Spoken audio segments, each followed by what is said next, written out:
Welcome to our channel. Today we how to verify Okta provisioning with Salesforce integration logs, detailed guide step by step clearly. Start by logging into your Okta admin dashboard. Navigate to the security section on the left sidebar. Click on API to access the API settings. Select the Tokens tab to view your existing API tokens. Generate a new API token if necessary for the integration. Next, log into your Salesforce account.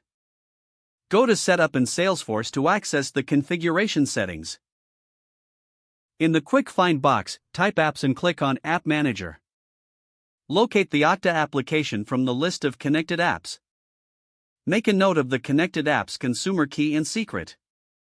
Return to your Okta dashboard and select Applications. Find the Salesforce application within your Okta applications list. Click on the application to open its settings. Under the Provisioning tab, ensure that the provisioning options are enabled. Now, navigate to the Reports section within Okta. Select System Log to view recent events and logs. Use the filter options to search for provisioning events related to Salesforce. Check for successful provisioning entries in the log.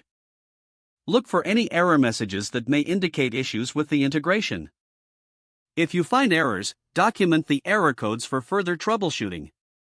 Switch back to your Salesforce account. Go to the Users section under the Setup menu. Verify that the users provisioned through Okta are listed correctly.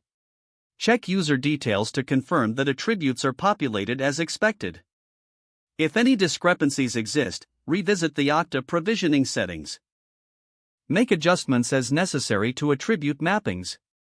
After making changes, generate another provisioning event. Return to the Okta system logs to monitor the outcome of the new event. Don't forget to like this video and subscribe to our channel for more step-by-step tech guides.